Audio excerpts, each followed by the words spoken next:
For those who watched my previous video, welcome back, and thank you a lot for the positive reception on the first part. I was not expecting that in the slightest. For those who are new, this video is going to be a recap of episodes 4 through 6 of an indie animation known as Murder Drones. If you want to watch part 1 first, feel free, I won't stop you. Otherwise, I'll be happy to catch you up. All you need to know for this video is Uzi, a worker drone, finds two uncommon friends who are disassembly drones, being V and N. Together, they'll uncover their past and put a stop to the evil AI known as the Absolute Solver. Got it? Cool. Obviously, since part 1 covered the first 3 episodes, this part will cover episodes 4 through 6. I am saving episodes 7 and 8 for their own respective videos because episode 7 is just... it's a lot. Anyway, let's get right into it. The students of the colony go camping at Camp 98.7. They arrive at the camp via bus horse, and Uzi steps off the bus. Immediately, we're given some lore from Khan and a flashback. The collar Uzi was given, and the collar she looted off a doll from episode 3, are collars belonging to Nori and Yeva, who are Uzi and Doll's moms, respectively. We then get a look at Nori's closet.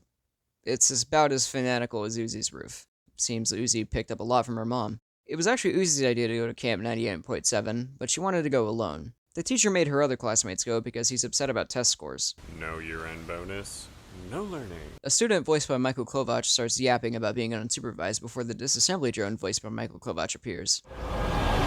Welcome, campers! Let's sound off! 1, 2... The students are understandably horrified that disassembly drones are the supervisors for this camping trip, but they eventually warm up to V and N. As N and V unknowingly give all of these drones exposure therapy, Uzi wanders away from the group, eventually arriving at a cabin.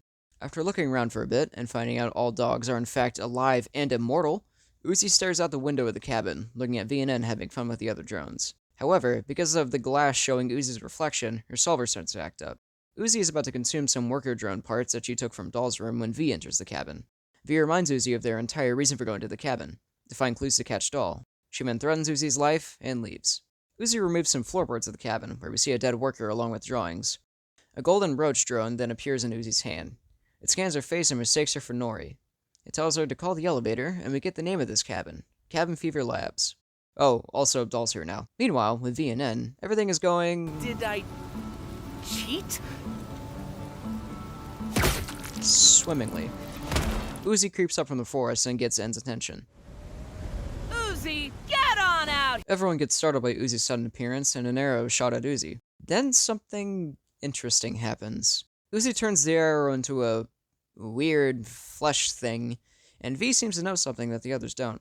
Uzi runs off into another cabin and to effectively isolate herself from the others. It accidentally makes more fleshy objects, this one taking up an entire corner of the cabin. Meanwhile, V and N argue about Uzi. What are you so afraid of? Not afraid. I am! Uzi is! She's a kid, like us, V! What is wrong with you? We then cut to N, wandering into what appears to be a radio station of some kind.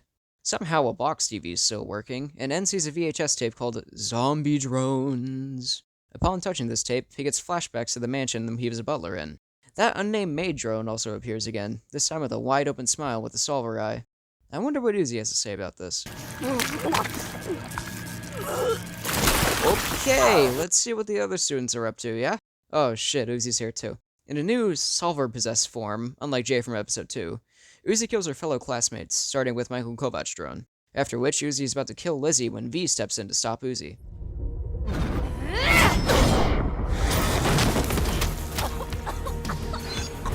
Killing her, not saving you. Okay, Mom.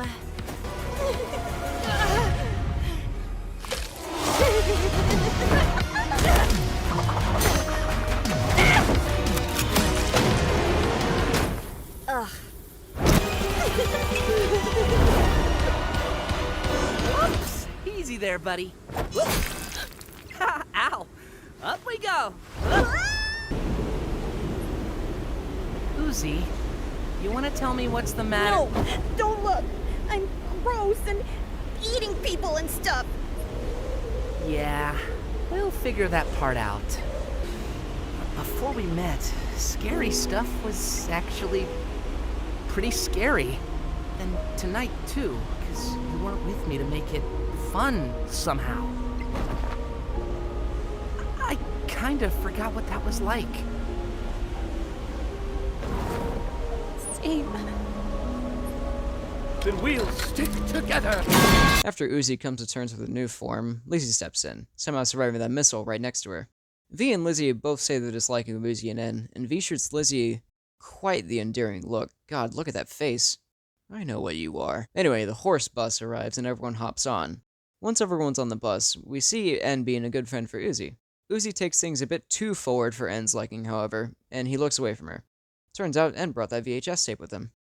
The next episode starts with the contents of the tape. It seems to be an instructional video by Jason Jensen on how to properly disassemble a worker drone. The screen turns to static as the camera zooms out to reveal a pile of disassembled worker drones. Amidst the pile, one wakes up. This drone doesn't seem to have any significance, I think? I don't know. Let me know in the comments. Anyway, we then cut to the mansion, where N is learning about dog breeds. Golden retrievers are also us as lizards. Jay drew herself. Unrelated note, but Jay is like hella talented, holy shit. As N geeks about dogs, some floorboards start to move violently. Some books fall down and tell N to enter the basement. N has an understandable reaction.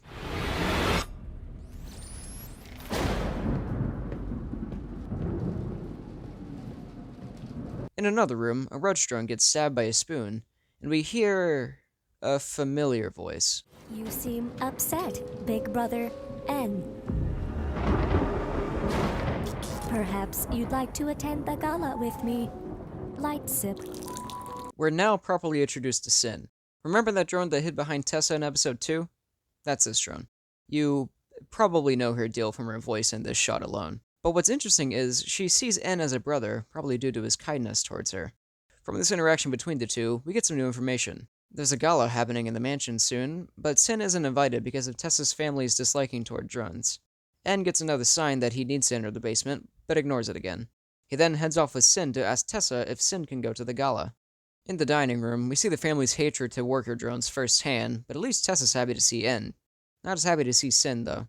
N gets another sign from the window, and we get this interesting tidbit. Seems Jay forgot to let me out of my basement time out again. Tessa and Jay are locking Sin inside the basement. Understandably so, it seems. Tessa's mom then comes by and gets creeped out by Sin. She says that she'll get rid of the broken drones in the library, but Sin says the drones aren't broken. N steps in to save Sin from getting banished to the swamp, and he goes instead. He seems to enjoy the crows pecking the life out of him, and throws a stick for them to fetch. A crow not part of the group catches it in the air, which for some reason causes all the other crows to act violently towards N. N says the phrase he saw in the window, being Dark Axe Wolf 17, and every crow except for one retreats. The single crow contorts a little bit before finally revealing itself. It's Uzi! Kind of. It seems a bit weird that Uzi makes an appearance in what seems to be N's past, but it'll make sense soon, I promise. Meanwhile, Tessa, Jay, and Sin are locked up in one room. Tessa asks Jay for help, but Jay's too loyal to corporate. Sin has other plans, though. You will not have to discard your pets, and I will not discard you. Best stay away from the gala, though. You seem squeamish. Back to N and Bird Uzi, we get some clarification on why Uzi's here. N passed out due to a program attempting to wipe his memories, and Uzi's here to stop that by figuring out what exactly went down at this mansion. This is what they see once they return.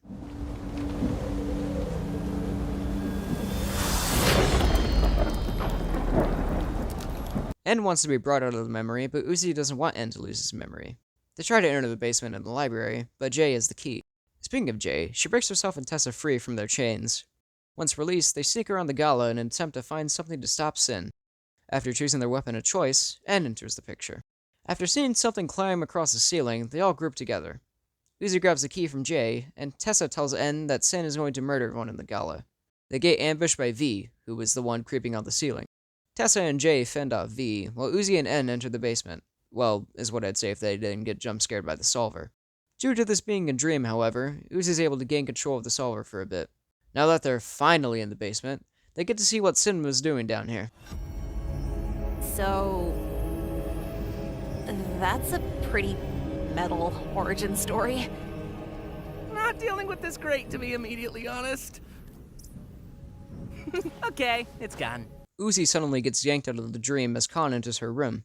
Following right behind him, Doll throws a door at Uzi. In the dream, the Solver returns to its body and captures En, putting him in the chair that a decapitated En clone was sitting in.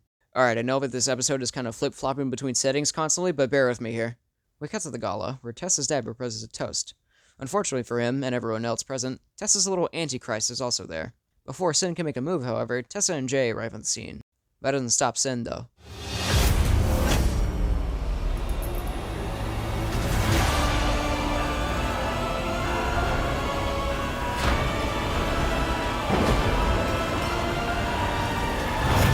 You didn't have to see this.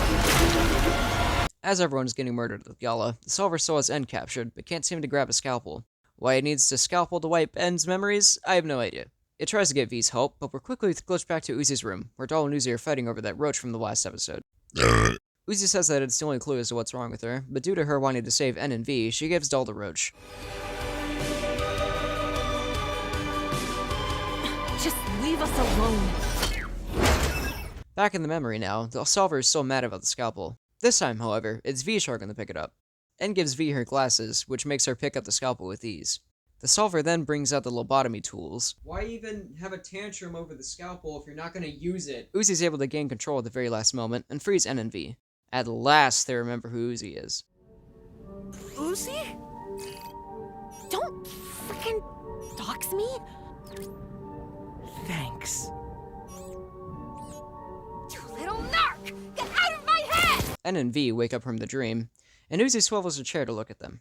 We then cut to a frozen lake, presumably outside the colony given the background. Doll appears and walks forward toward... oh god, these two. Вот ваш ключ. Doll wants to head with Tessa and Jay. Tessa shoots Doll to check if she wasn't going to betray them. Tessa then turns around. Holy fuck, that was a long one. Okay, time to cry now. The episode starts with a worker drone cowering in fear, looking at another worker who is immobile. She tries to drag him closer to the cubicle she's hiding in, but a Velociraptor-esque drone consumes the immobile drone. These are called Sentinels. As shown, they don't care for workers very much. They even have a blinding light that causes any worker drone looking at it to be boot-looped. This is the unfortunate fate of this particular drone.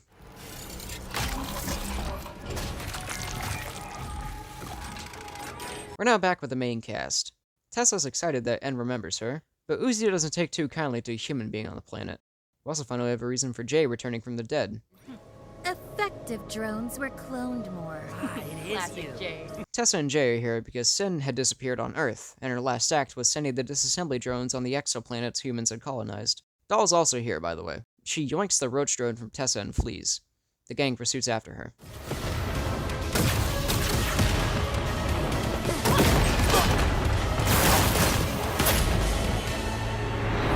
After dropping down the massive hole, I'm going to commit to sin. All 7 of them. All 7 deadly sins, right now.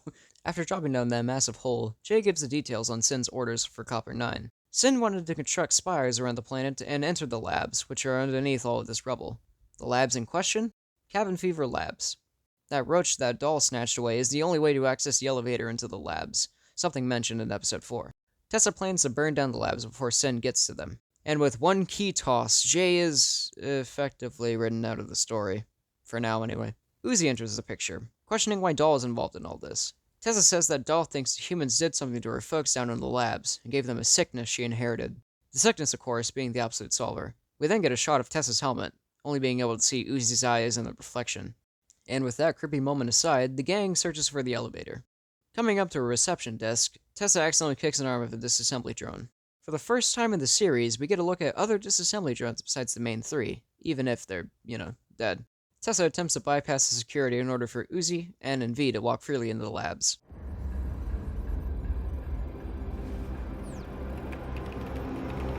Human-made security this experiment can control. Foreshadowing of The gang wanders for a bit, and hey, the secret elevator is labeled, look at that. Unfortunately, Tessa gets kidnapped by a wire. The remaining 3 run until they come across a corridor, where they hear a baby laughing. Shoot the baby immediately. The baby is shown to have multiple appendages coming from multiple sources, and it flees into the ceiling. A wire shoots out from under En's leg. Attached to it, a disassembly drone hand equipped with an EMP. We're now introduced to a new character, Alice, who activates the EMP and kidnaps the three. Uzi wakes up to the sound of something being cut up, in a daze due to the magnet on her head, which not only warps her visor, but also works as a sedative towards drones. She looks to her right, where she sees Alice cutting up that drone from the beginning of the episode. It's here where we see Alice's true nature. She scavenges parts from both worker and disassembly drones to keep for herself. She also keeps the core of disassembly drones literally cooking in an oven, saying that it slows them down. Uzi tries to use her solver, but to no avail. This immediately catches Alice's interest, even recognizing Nora's necklace on Uzi's neck. Ain't seen Zero-2 since she left us to die. The focus is now shifted to Tessa and N, with Tessa quietly escaping her restraints, and N being a good person.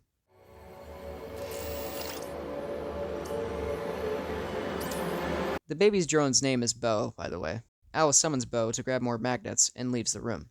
Tessa breaks N free, and we're back to Uzi.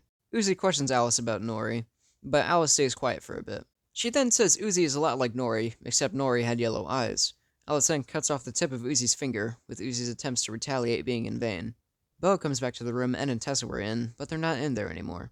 In fact, they're in that office space from the beginning of the episode. Tessa says that they'll save V, but doesn't mention Uzi, something that N picks up on. Tessa gives N a look at Earth, but before we see what N saw, Alice releases sentinels into the office space. Now we get to see what N saw. I will now briefly explain the latter half of this episode because this video has gone on for far too long and I kinda just want to get this done with already. Basically, the only reason Tessa's on Cover 9 is to get rid of the drones that have been infected with the solver, and obviously because Uzi has been infected with the solver, it heavily implied that Tessa has to kill Uzi, and N is not happy about that in the slightest. Uzi's absolute solver goes haywire, and we kind of see Sin reawaken inside of Uzi. That'll be explained later, I think. I don't really remember. Both Alice and Bo die because the security system was destroyed by Uzi's solver. Uzi and V reunite with N and Tessa. V is not happy with Tessa. Uzi is happy with N because N is safe. The gang finds a comatose doll along with the key bug. Yes, they're called key bugs. I've been calling them roach drones this whole time. And as it turns out, oh shit, doll's actually alive. And she jumps down the fucking massive hole and gets to the labs first by using the key bug. Doll alerted the sentinels to their position, which causes a panic and causes them to quickly jump in the elevator, and V sacrifices herself for the others to get to the lab safely. I really do apologize for being such a big crash out on this last bit of the video, but honestly, I got a little tired with this project, and I feel obligated to post it because my first video was, part 1, so obviously, part 2 has got to come eventually. Was this video worth the wait? I don't know, probably not.